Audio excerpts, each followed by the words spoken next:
football ce matin, on parle football ce matin avec la fin de du championnat national Ligue 1 Geeko Press. C'est arrivé, voilà, le Orea perd le titre après 8 années d'hégémonie et c'est le AFIA qui est sacré. Oui, l'AFIA sacré après une 26e journée teintée de suspense. Haletante, teintée de suspense parce que le AFIA affrontait la flamme olympique du côté du stade Petit Souris et le Orea, lui, croisait donc le fer avec le FC Séquence de Dixine. Finalement, le AFIA l'emporte 3-1 et le Orea administre un cinglant 5-1 au FC Séquence. Mais vous savez, il y avait déjà un écart d'un point, bien sûr, entre les deux, suite à cette palpitante rencontre AFIA-Orea du côté du stade Petit Souris, qui a même pratiquement tourné au vinaigre parce qu'on a dû interrompre le match vu la tension qui régnait. Donc finalement, le AFIA prend le dessus et remporte son 16e titre de champion de Guinée. Après celui remporté à Bakar, figurez-vous, en 1985. Ouais. Donc depuis 1985, le AFIA n'avait pas réussi donc, à décrocher la timbale au niveau du championnat national. C'est désormais chose faite. On a vu toute l'ambiance. Félicitations à tout le staff du AFIA avec son président, la personne Kamara. Voilà, qui depuis des années travaille, en tout cas de façon acharnée, à redonner au AFIA ses lettres de noblesse d'antan, ce triple champion d'Afrique, donc qui était une sorte d'ambassadeur qui faisait tant la fierté de la Guinée sur le continent. Donc le AFIA revient au devant de la scène en remportant ce titre. C'est normal.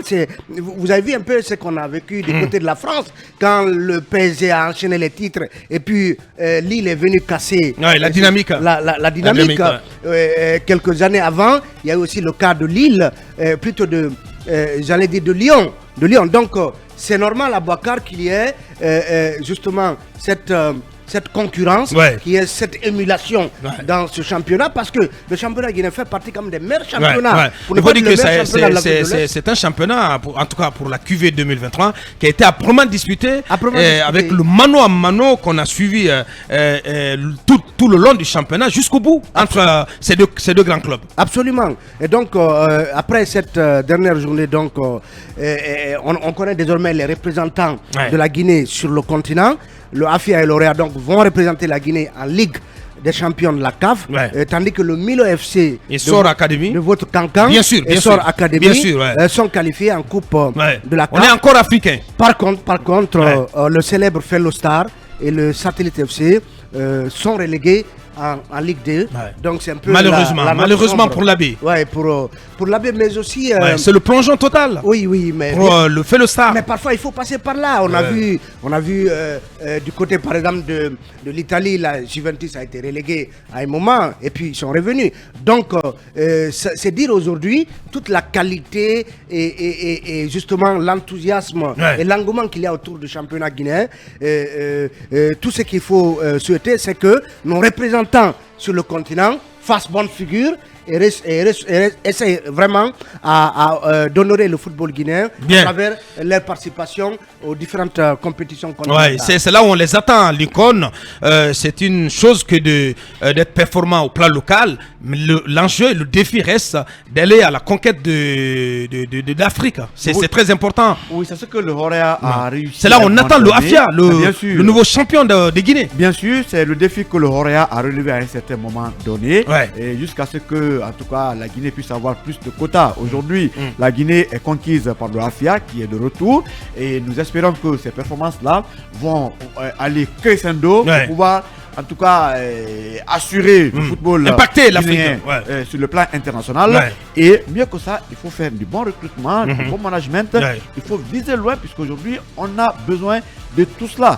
Bakar, il faut aussi renforcer le football pratiquement à la base. Nous savons qu'il y a trop de rififi autour du football guinéen, mais il faut faire de sorte que ce football qui a tant ému le monde entier puisse revenir, et c'est le moment et c'est l'occasion. On est en train de sortir de la crise. On sort de la crise. Vous vous rappelez la semaine dernière avec l'implication du PM, donc le prochain congrès de la FEGIFOOT s'annonce est prévu pour le mois de novembre. Oui, il faut renforcer encore cette dynamique et surtout, il faut encourager les mécènes qui mettent tout leur avoir dans le football. Effectivement. Puisqu'il y a d'autres qui préfèrent faire le commerce ou autre activité, mais le gouvernement doit soutenir ces mécènes qui ne gagnent rien au retour malgré les investissements. Et vraiment, le football, c'est le seul facteur d'unité pour les Guinéens. Et faire de sorte que le stade général Lansana Conté, qui est un simple don, puisse être rénové pour que le Sili puisse recevoir ses matchs à domicile. Si on avait joué l'Égypte en Guinée, on aurait gagné. Je suis sûr qu'on aurait gagné. Hein. Voilà. C'est mon opinion aussi. Voilà, il faut aussi quand même se réjouir de tout l'engouement qu'il y a eu, toute la ferveur qui a eu lieu autour de cette fin de championnat, parce qu'il y avait quand même un enjeu, il y avait ce mano à mano jusqu'au bout, il y avait du suspense jusqu'au bout. Et le Roya qui n'a pas aussi démérité, qui a défendu bec et ongle son titre jusqu'au bout. Oui, un mano à mano sanglant, parce que j'ai eu les échos du côté du stade et sur la toile. Effectivement. Parce que le match était chaud et le Roya ne voulait pas du tout céder. Il faut tout de même saluer cette victoire du AFIA qui constitue pour le football guinéen un emblème, une vache sacrée qui à travers cette victoire prouve qu'il est en train de renaître de ses cendres, comme un phénix. Grâce un sphinx plutôt. Au richissime, comme j'entends souvent dire, le milliardaire, votre ami ou notre ami KPC, qui a mis de gros moyens à l'image de Tony, parce que ça a été un appel d'air, la relance du Roya. Effectivement. Monsieur Antonio Soare, ça fait des émules et aujourd'hui nous avons à peu près 4 à 5 pontes qui financent le football et je crois que c'est prometteur parce qu'aujourd'hui si vous avez un footballeur qui réussit, alors c'est une plus-value pour l'économie. Parce que ces gens ils gagnent des milliards et à la sueur de leur front, c'est pas de l'argent détourné, même si je sais que le monde du football n'est pas aussi sain, mais quand même quelqu'un qui se bat sur un terrain, c'est différent d'un col blanc qui à travers une signature sort 50-100 milliards. Allez, dans un instant, on va tenter d'aller du côté de la LGFP. Oui, bien entendu, vous allez en toucher un mot. Dans un instant, donc, on va tenter de joindre Lucien Bendou Guilao, le président de la Ligue guinéenne de football professionnel, donc pour tirer les enseignements de cette saison de championnat qui vient de s'achever. Manu, un mot là-dessus. Je pense que c'est quand même une belle saison parce que cette année, il y a eu le suspense jusqu'au bout. Par rapport aux 8 dernières années où on savait à 2-3 journées déjà que le Roya a été sacré champion. Parfois même à 10 journées avant la fin, le Roya était champion. Cette année, le suspense, c'était jusqu'à la dernière journée pratiquement. Et il faut saluer cet engouement justement qui est en train de naître. Il faut aussi avoir, c'est départir du complexe de dire que la Guinée a aujourd'hui l'un des meilleurs championnats du continent. On a un football aujourd'hui qui est en train de prendre son envol. Évidemment parce que de grands hommes sont venus investir. Quand vous regardez aujourd'hui le sacre du Hafia FC, vous allez, pour ceux qui connaissent, ils savent que c'est un projet, il fallait s'y attendre. Parce que ces dernières années, évidemment, KPC, il en a mis les moyens qu'il fallait, il a mis le management qu'il fallait, et on a vu le Hafia venir progressivement. On savait que même s'il n'était pas champion cette année, il le serait dans 1 ou 2 ans. Effectivement. Et voilà, c'est une construction. C'est la victoire de la patience aussi, d'un projet qui se met en place progressivement. C'est un projet que moi j'ai vu en tout cas aujourd'hui évoluer, se couronner. Et il faut saluer cela, appeler évidemment tous ceux qui ont les moyens aussi à venir développer ce football et aussi peut-être à la Fédération guinéenne de football de faire en sorte que le football ne se limite pas qu'à la Ligue 1 et la Ligue 2. Il faut descendre jusqu'au Navetan. Quand vous allez dans des pays tout près comme au Sénégal, mais le football ça a plus d'engouement que ça. Parce qu'on joue même les Navetans à Boaka, c'est réglementé, c'est géré par la Fédération. Il faut qu'en Guinée aussi on en arrive à ce point-là pour que dès les quartiers déjà, on puisse dénicher les jeunes talents, qu'on puisse les mettre en valeur dans le championnat guinéen. Et comme l'a dit Doyen, quand on a 2 joueurs qui réussissent chaque année, ou alors 5 joueurs qui réussissent chaque année, à arriver à des niveaux comme celui de Naby Keita, c'est tant mieux pour le football guinéen, parce que c'est de la plus-value pour l'économie, c'est de la plus-value pour le football. Bien, pour fermer la parenthèse football, vous avez suivi ou pas le match Guinée-Brésil, le match amical Guinée-Brésil en Espagne? Oui, bien sûr. Et moi, je disais que c'était... Et comment tu as trouvé le Sili? C'était pas mal. Décomplexé. Oui, bien sûr, c'était pas mal. Vous savez quand même que le Sili national est une équipe qui arrive justement à surprendre quand il s'agit d'affronter les grandes équipes. Effectivement. Et c'est ce que nous avons vu, bien que malgré le score, malgré le score, mais on s'attendait à plus. Ouais, on s'attendait à plus, mais c'est une belle publicité pour notre pays. Et je pense que avec ce match, la Guinée a su se valoriser sur la scène internationale. Malgré la défaite, voilà, ce qu'il faut retenir de positif, c'est que le Sili a opposé quand même une belle confrontation. Oui, bien sûr. Une belle opposition. Il faut s'en féliciter. À la Seleção. Il faut s'en féliciter et pourquoi pas proposer d'autres matchs amicaux pour justement permettre à cette équipe de se révéler à la face du monde. Bien. Mamadou Ouri, tu as suivi ou pas, malgré la défaite, voilà, un score de 4-1 en défaveur du Sili, mais c'est une équipe nationale guinéenne qui a montré quand même un visage intéressant, qu'un fond de jeu proposé par le coach Kaba Diawara. J'avoue que quand ils ont pris les 2 buts, après, je suis passé à autre chose. Oui, et voilà, c'était comme moi aussi. Donc, et puis bon, je crois que, en tout cas, ma peur et ma crainte de la dernière fois qu'on ne prenne 10 buts ou plus face au Brésil, heureusement, ne s'est pas réalisé. C'est tout à leur honneur. Mais au-delà de la symbolique qu'il y avait juste de jouer avec un grand pays de foot comme le Brésil, je pense que pour moi, il n'y avait pas plus d'enjeux, de satisfaction. D'autant plus que la déception de ne pas avoir pris les points qu'on devait prendre avec l'Égypte est restée à travers les gorges des gens. Je pense que même s'ils avaient gagné, pour moi, la déception ne serait pas du tout enterrée parce qu'il fallait prendre ces points-là face à l'Égypte. Bref, pour le reste, c'est la symbolique là. Et par rapport au championnat, je voulais dire juste un petit mot. Je ne suis pas un expert, mais je suis d'accord avec vous tout à l'heure que au-delà du championnat guinéen, l'enjeu pour ces 2 équipes, le Horoya et le Afia, qui représentent encore une fois la Guinée à la Ligue africaine, c'est d'aller plus loin.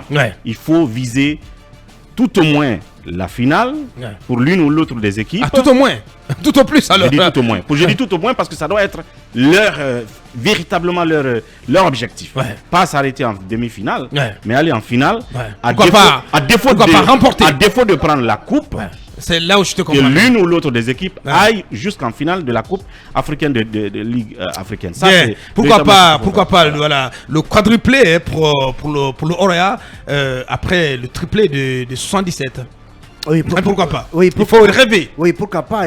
Aujourd'hui, on a tous les arguments, on a tout, en tout cas financier, vu l'engagement des propriétaires de ces clubs.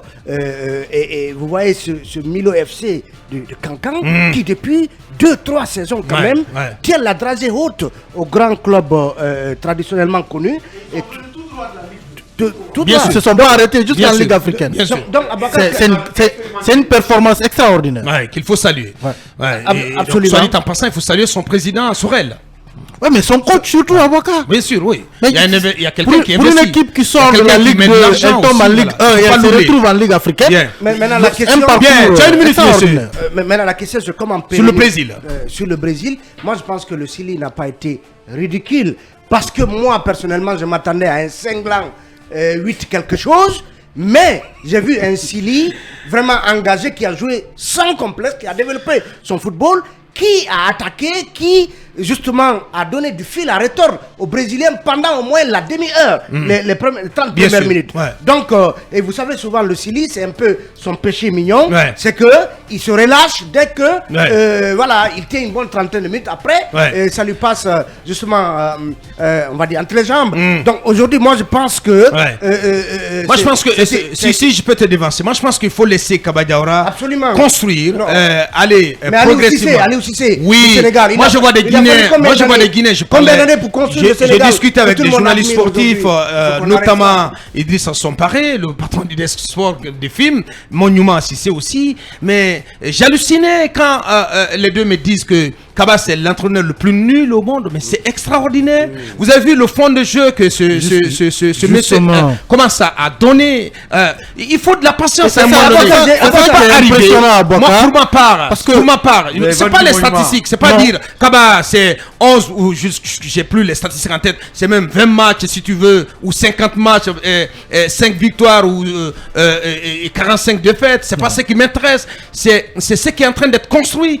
Et quand tu vois le fond de jeu qui est proposé, le contenu qui est proposé, j'avoue que moi, ça me rassure. Ça me rassure que c'est Sili à la prochaine CAN, il va falloir compter avec lui. Justement. C'est comme ça. Les gens veulent que les résultats tombent comme les abeilles tout de suite. Vous parlez de la CAN. C'est comme ça que il faut se qualifier d'abord. On y sera, monsieur. On y sera. On y sera, monsieur. Mais cet effort, on pouvait le faire devant l'Égypte pour gagner d'abord. Justement, c'est là où. Allez, on va continuer notre émission. Kaba Diawara sur le bon chemin. Pour aider bébé